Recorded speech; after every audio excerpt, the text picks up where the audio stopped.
Bueno, Carola, muchísimas gracias por participar en estas jornadas. Es un tema, uno de los temas más esperados de la jornada. Te puedo asegurar que sí, que tenemos mucho interés en que nos cuentes y primero nos cuentes un poco sobre vos, si querés, y nos cuente y ya empecemos a escucharte para poder disfrutar y entender en qué estamos y hacia dónde vamos. Bueno, bueno, mi nombre es Carola Musetti, soy abogada, trabajo hace unos cuantos años en salud y en este momento estoy trabajando como asesora legal en el Ministerio de Salud de la Nación y participo del grupo que va a reglamentar o que está intentando reglamentar esta ley. Así que les agradezco a todos la invitación, a los organizadores y bueno, y a los presidentes del Congreso. Y si les parece bien, comenzó con los comentarios que les tengo para hacer y espero estar los comentarios no siempre tan cerrados de cómo venimos con el proceso de reglamentación de la ley. Si les parece, les empiezo contando por qué les pusimos este título, Proyectar la reglamentación, un desafío de todos. En principio porque para nosotros, internamente en el Ministerio, esta es la primera ley que estamos atravesando e intentando regular a través de un equipo conformado por miembros de las 3 secretarías. El equipo está conformado por miembros de la Secretaría de Equidad, la Secretaría de Acceso y la Secretaría de Calidad. Porque es una ley muy transversal que tiene tantas aristas para resolver que necesitamos una mirada en conjunto. Y asimismo, es un proceso que tratamos de que sea inclusivo y participativo y estamos haciendo una serie de reuniones con actores estratégicos. La idea de invitarlos a que nos compartan sus opiniones, sus expectativas y las normas que a ellos les gustaría o les generan preocupación respecto del texto de la ley, comenzó esta semana con algunos actores que ya fueron citados y que nos compartieron sus preocupaciones, y vamos a continuarla, creo que son por 2 semanas más, trabajando e intentando que todo aquel que tenga un aporte para hacer sea escuchado por el grupo que está acá encargado de la legislación, de la reglamentación. Nosotros, como ven, tenemos un gran desafío porque es la primera ley que formalmente introduce en el ámbito profesional, de aplicación profesional, las tecnologías de la información y la comunicación. Entonces nosotros tenemos que lograr una reglamentación que permita alguno, al menos si no todos, de estos aspectos, es decir, lograr un mayor acceso, lograr una mejor calidad, una mayor equidad, y eso tiene que ser establecido en un marco donde no se descuide en ningún aspecto la seguridad del paciente, los derechos de los pacientes, la intimidad de los pacientes, de los y las pacientes,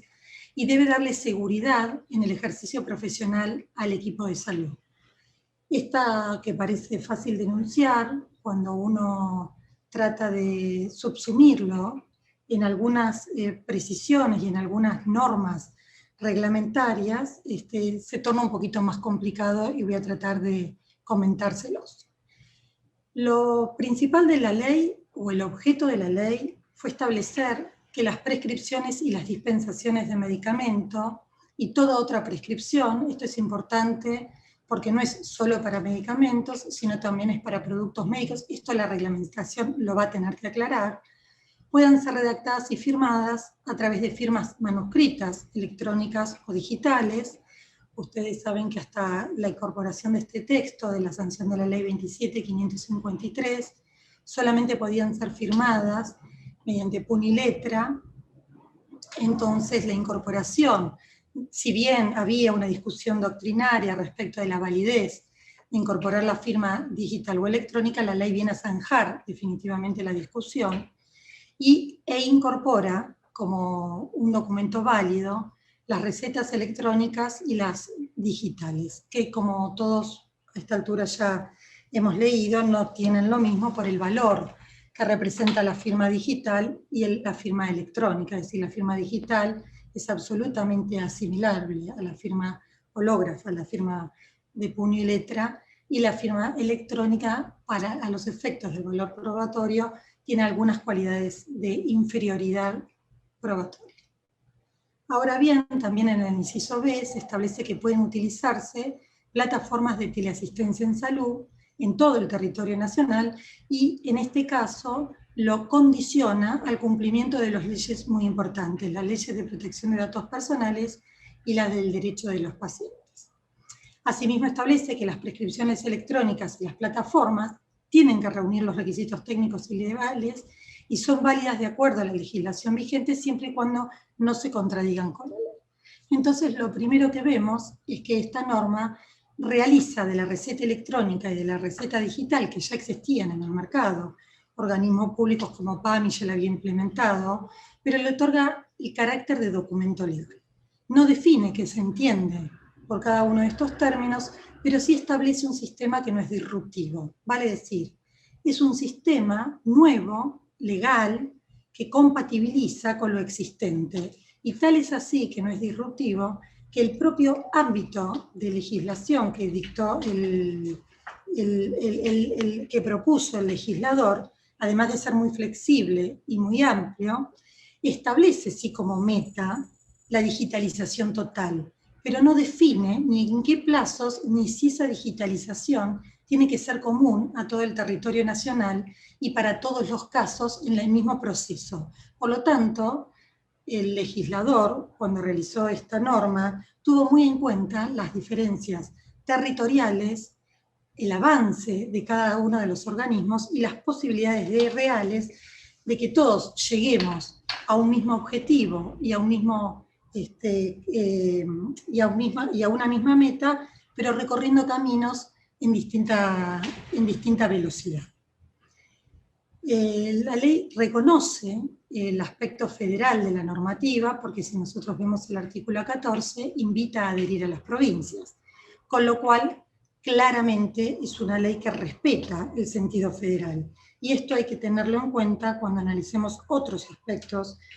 que presentan determinadas aristas a resolver desde el punto de vista de la reglamentación. A partir del artículo 5, esta ley se encarga de establecer modificaciones en las leyes de ejercicio profesional que se encuentran involucradas en los términos de las modificaciones que incorpora. En particular, modifica la ley de ejercicio profesional médico, odontológico y de actividades afines, estableciendo que se puede prescribir o certificar mediante los 3 tipos de firmas que comentamos, y en recetas electrónicas o digitales, y establece como una nueva modalidad del ejercicio profesional la telemedicina. En este aspecto no es una práctica que venga a confrontar, a alterar o a modificar la consulta presencial, sino más bien, y si tenemos en cuenta el texto que fue aprobado o que tiene media sanción de senadores realizada la semana pasada, alguna práctica o en algún ejemplo se considera una práctica complementaria de la asistencia presencial. El sistema es progresivo, la autoridad de aplicación tiene que definir conjuntamente con las autoridades provinciales los plazos para llegar, y esto sí es una meta que el legislador fijó, la digitalización total del sistema. ¿Qué cosas nosotros como grupo de reglamentación sabemos, tenemos claras y establecimos que vamos a compartir? Lo primero es que este instrumento tiene que tener requisitos obligatorios que cualquiera sea el proceso mediante el cual se prescribe, ese sistema tiene que cumplir. Y también estamos estableciendo algunos parámetros de requisitos optativos. Pero entre los requisitos obligatorios que no estamos y que no tenemos ninguna duda que deben existir, está la identificación de la receta en forma unívoca. Es decir, la receta tiene que ser una y solo una. No puede permitir el error del paciente y no puede permitir el error respecto del profesional que la dicta. Para esto vamos a ver cuáles son las dificultades para que el marco normativo asegure estos extremos. Ustedes saben que por la resolución 696 de este año, el Ministerio, en el marco de la pandemia, agilizó el uso de sistemas de transmisión por vías electrónicas de la receta papel, pero claramente no es un sistema, no es algo que pueda tener el mismo valor que tiene el dictado de esta ley, que ha sido de muy bienvenida en el ámbito sanitario. Además, el uso de la receta digital nos puede apoyar para el cumplimiento de otras normas vigentes respecto de la transmisión o de la dispensa, de prescripción de los medicamentos, como pueden ser normas de farmacovigilancia, la ley de prescripción por nombre genérico y otras muchas que podemos amalgamar a estas leyes. Y sin duda lo que tenemos que tener claro es que el sistema debe garantizar la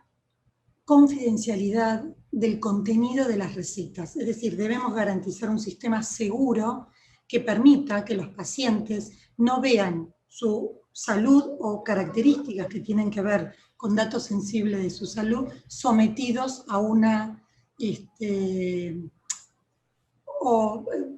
sean provistos a terceros que no tengan condiciones suficientes para acceder a esa información. El artículo 2 de la ley establece que esta ley es aplicable a toda prescripción médica en todo el país y tanto en la atención pública como privada, que los medicamentos prescriptos deben ser dispensados en cualquier farmacia, servicio de farmacia o establecimiento de salud, con lo cual completa el marco nacional de aplicación de las recetas. Asimismo, establece que estas normativas son aplicables para las plataformas de telesalud que se utilizan en el país. Entonces también tenemos que de vuelta el uso de plataformas de telemedicina, que es un ejercicio que se convierte en legal. Ustedes saben que hasta este momento había quienes cuestionaban la legalidad del uso de la telemedicina, y francamente, de acuerdo a la letra fría de las disposiciones de ejercicio profesional, existían reparos de esta modalidad asistencial. Por supuesto, siempre está condicionada a que se respeten los datos y los derechos del paciente, que no se contradigan otras normas de validez y que, como les comentaba recientemente, modifican los 2 artículos de la Ley de Prescripción de Ejercicio de la 1732, lo mismo hace con las leyes de ejercicio profesional de la psicología para adaptarla al marco de la asistencia por mecanismos de plataformas de telemedicina. El artículo 3 establece que la autoridad de aplicación la establece el Poder Ejecutivo Nacional, en principio va a ser el Ministerio de Salud, pero que tiene que coordinar su accionar con las jurisdicciones competentes y con los organismos en incumbencia que esta autoridad determine, y definirán por vía reglamentaria los plazos necesarios para alcanzar la digitalización total en prescripción y dispensación de medicamentos, de toda otra prescripción, y regular el uso de las plataformas. Vale decir, como les comentaba anteriormente, la ley establece un norte, que es la digitalización total de la prescripción y dispensación, pero no establece plazos. Asimismo, la ley establece que tiene que ser convocado el PAMI en este proceso. Frente a este esquema, encontramos algunas dificultades que a mí me gustaría comentarles. En primer lugar, es tanto en el acceso al sistema de prescripción electrónica como en la plataforma de salud, cómo vamos a garantizar quién es el operador, es decir, cómo vamos a garantizar que la persona que está operando ese sistema tenga identidad con quien el sistema, o guarde identidad con la persona que el sistema está diciendo que lo opera. En este sentido podríamos usar, por ejemplo, datos biométricos, pero eso es como la huella digital o el reconocimiento facial, pero eso, digamos, es una expectativa de largo alcance porque implicaría algunos costos adicionales en la implementación del sistema que no estamos seguros de que este sea el momento oportuno para utilizar. Asimismo, en las plataformas de telesalud y la prescripción a distancia, que muchas veces la misma implica, tenemos una dificultad en las normas de ejercicio profesional. Ustedes saben que por el reparto de competencias establecido en la Constitución Nacional y la conformación de nuestro Estado federal, del que las provincias son preexistentes, hubieron facultades que fueron delegadas al gobierno nacional, hubieron facultades que fueron reservadas para la provincia y existen facultades concurrentes. El ejercicio y la regulación de las actividades profesionales fueron facultades no delegadas en el gobierno nacional, motivo por el cual tenemos un esquema caracterizado por la inclusión, la participación y la modificación que cada una de las 24 jurisdicciones realiza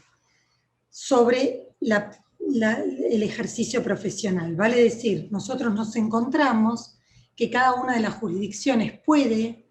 y debe generar su propio marco regulatorio. Entonces encontramos que tenemos 24 marcos regulatorios del ejercicio profesional de la medicina, como mínimo, de la odontología, de actividades afines, de la psicología, que tenemos la matriculación definida con determinadas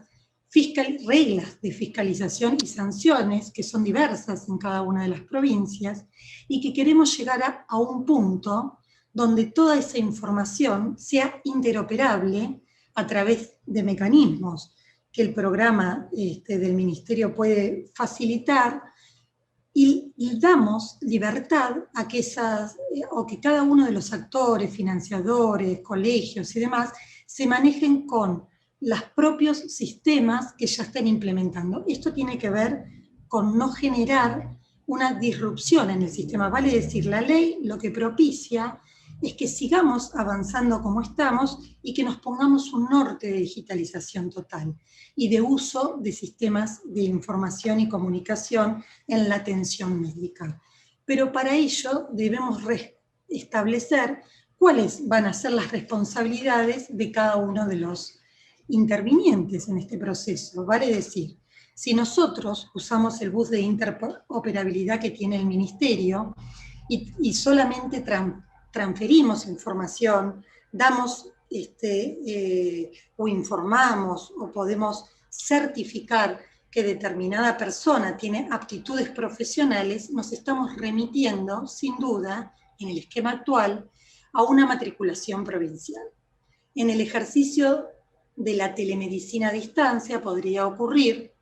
y de hecho va a ser muy común y es muy común, que el paciente que se encuentra solicitando la prestación de ese servicio no esté en la misma jurisdicción, y tenemos que tener una solución para este problema. La reglamentación tiene que encontrar una forma de resolver este conflicto. Además, tenemos que incorporar a la reglamentación mecanismos que faciliten la tarea del fiscalizador. Nosotros necesitamos que el sistema tenga alertas que el fiscalizador pueda utilizar para tratar de prevenir los delitos y no ir detrás para sancionarlos. Cosa que un sistema informático claramente nos puede permitir. El artículo 4 de la ley establece que la implementación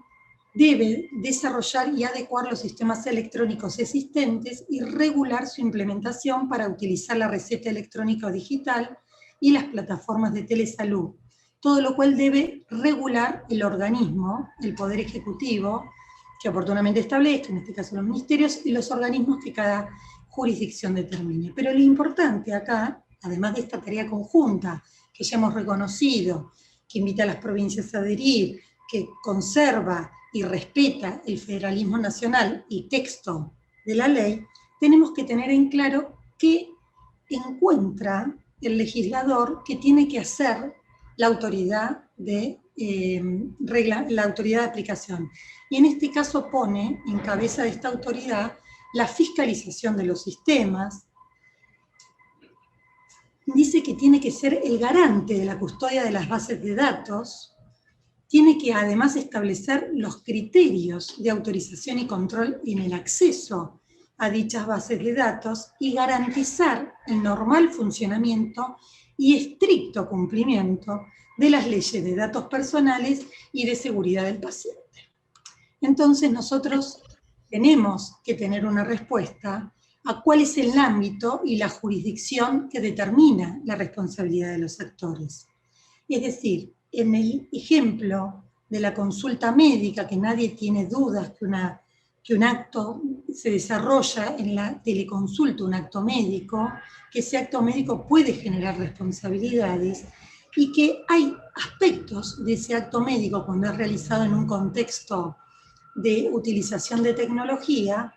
que no está en manos del profesional resolver, como pueden ser los problemas de conectividad de las plataformas que se estén utilizando en ese momento. Entonces necesitamos definir cuáles son las relaciones que se generan entre los diversos actores y necesitamos también pensar y cuestionar si no hace falta una nueva gobernanza de principios éticos, porque tenemos que tener en claro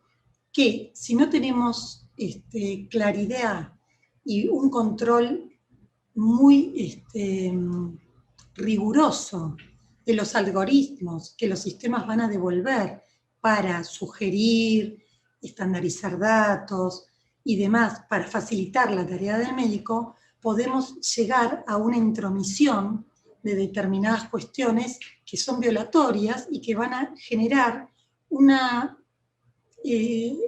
impresión errónea de las ventajas que tiene la utilización de estos sistemas.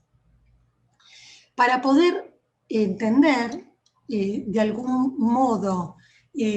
más acabado lo que el legislador pretende, podemos mirar, si bien no es todavía ley, podemos observar el proyecto que tuvo media sanción, que regula este tipo de consultas y que establece o amplía el concepto que de ser, por supuesto, aprobada o otorgada la media sanción también por la Cámara de Diputados, cómo quedaría la opinión que el legislador tiene de las facultades que tiene que ejercer la autoridad de aplicación. Este proyecto de ley, que está dividido en 5 capítulos, cuando habla del capítulo de la autoridad de aplicación, dice que corresponde a esta autoridad acreditar, registrar, evaluar y habilitar tanto al profesional y técnico que utiliza la plataforma, como establecer las condiciones del servicio y registrar y evaluar el monitoreo de todo medio de información y plataforma u oferta de servicios de telesalud. Es decir, el ámbito en donde la autoridad de aplicación tiene que desarrollar su labor es de una amplitud muy especial, y todo ello lo debe hacer tanto para las instituciones de servicios públicos, de la seguridad social y privada, tiene que monitorear y auditar, evaluar y definir los programas, acreditar y registrar el cumplimiento de los estándares de los operadores informáticos y desarrollos de los sistemas vinculados a la telesalud, y por eso nosotros consideramos que debemos esforzarnos en encontrar el equilibrio, porque hay un modo de encontrar el equilibrio. Tenemos que encontrar esa pieza que encaja perfectamente, que hace de la reglamentación el instrumento perfecto para que las tecnologías puedan aplicarse de un modo seguro en el sistema de salud y que puedan respetar la seguridad, la intimidad y la privacidad de los pacientes en un contexto donde el ejercicio profesional también sea seguro y controlado. En este sentido, nosotros sabemos que, por ejemplo, todas las leyes de entidades financieras, bancarias, de secretos y demás, son absolutamente cuidadosas de resguardar la información profesional. Pero yo en este punto creo que una transmisión de un dato sensible de un paciente en el sistema de salud es mucho más grave que la violación de un secreto financiero. ¿Y por qué? Porque si yo tuviera hackeada mi cuenta bancaria, mi tarjeta de crédito, y etcétera, mis instrumentos bancarios, yo podría hacer un proceso, tendría determinados daños, Pero yo podría ir al banco y solicitar el cambio de esas claves, el cambio de esos códigos, el cambio de esas cuentas. En cambio, la violación de un dato sensible que tenga que ver con la reglamentación de los aspectos sanitarios, la información y la confidencialidad que debe privar en el acto médico en relación a los datos de los pacientes y el consentimiento y la libertad que ese paciente tiene que sentir para prestarlo, no tienen reparo, no pueden volverse atrás. Por eso, si ustedes me preguntan, y esto sí es un aspecto profesional, personal y profesional, si yo tuviera que tender o desequilibrar esa reglamentación para cubrir uno de estos dos aspectos, no tendría ninguna duda que tenemos que, por lo menos en los primeros pasos y en esta construcción que tenemos que hacer generando confianza y de a poco resguardar en una forma tal vez exagerada la seguridad y los derechos de los pacientes. Bueno, les agradezco la invitación Carola, y la disposición. espectacular, entramos justo en el tiempo, estábamos con el reloj de arena a último momento, así que quedó perfecta. La verdad que muchísimas gracias, muy, muy bueno este pasaje, cómo fuiste y nos fuiste mostrando los artículos, tu análisis, la verdad que muy enriquecedor. Muchas gracias. Nos quedan aún un par de dudas, creo que A todos, va a dar, no, pero no porque nos hayas ocultado, sino yo creo que esto que contaste de esta comisión interdisciplinaria, va a dar mucho que todavía que comentar y discutir y conversar y conciliar. Sobre todo me interesó, mientras nuestros compañeros están buscando las preguntas del público de los distintos canales que tenemos, sí me interesó mucho el aspecto de la jurisdiccionalidad, que es algo que Marisa Eisenberg antes lo empezó a conversar. El acto médico. Sí, porque es un tema que vos sabés que, lo sabemos, es muy interesante, el acto médico brindado donde el paciente reside, pero donde se origina o donde se responde, de alguna manera, es una comunicación, es bidireccional, y es algo que la prescripción me imagino que va a tener este componente, la teleasistencia va a tener este componente. Es un problema común y te digo que es uno de los mayores discordancias que tenemos en el grupo que reglamenta, porque, digamos, hay un escenario que no se presta a conflictividad, que es cuando el paciente y el médico se encuentran en la misma jurisdicción. Digamos, ahí no tenemos, desde el punto de vista legal, ninguna dificultad. Ya se complejiza cuando el paciente está en una jurisdicción nacional y el médico está en otra jurisdicción nacional y se termina de complejizar cuando un consultor internacional es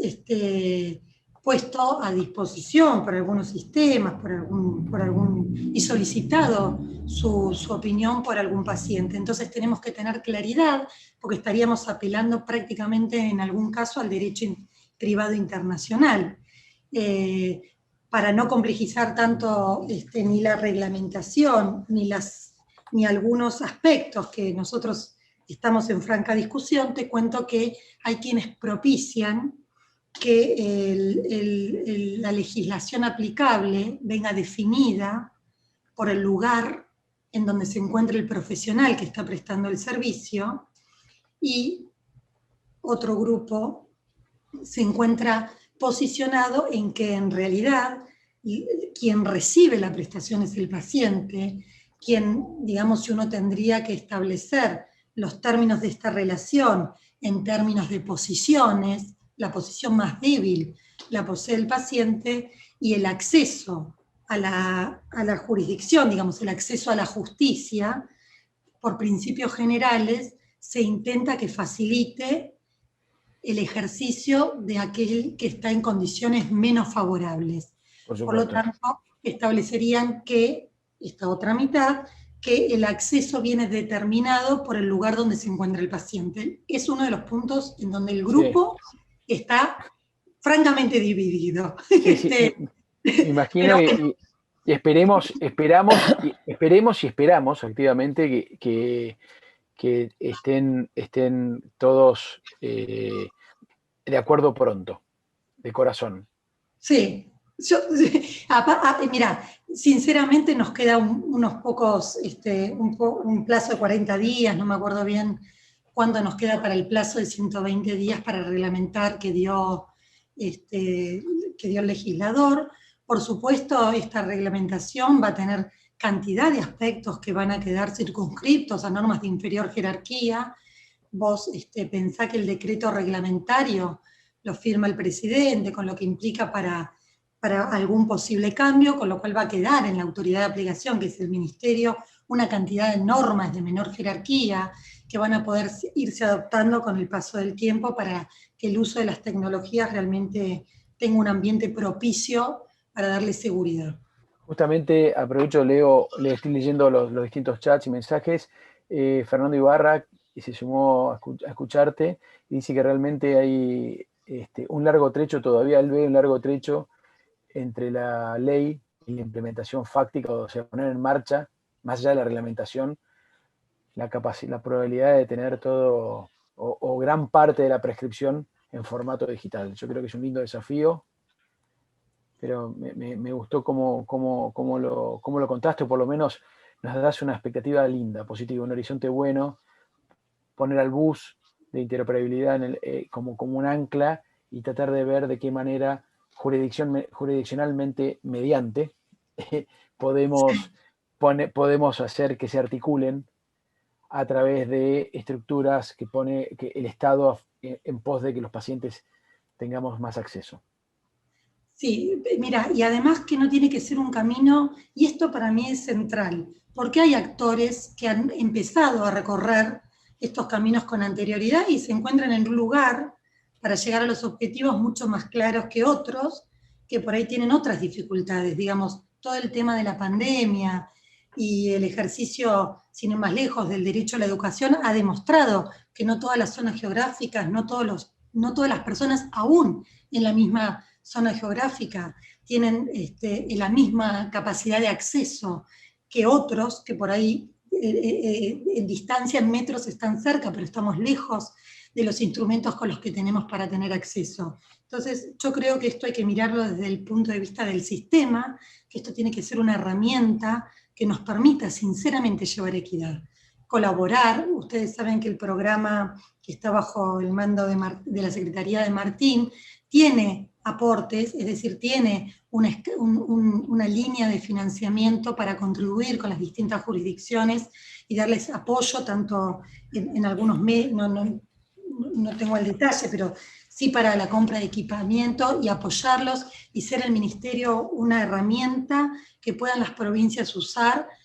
de acuerdo a sus necesidades. Esto es lo importante, que la Perfecto. provincia establezca qué necesidades tenga y que el ministerio pueda apoyar en esa necesidad. Mira, te hago la última pregunta porque ya estamos en hora para comenzar la próxima charla y retomo algo que dice un colaborador y amigo del CAIS,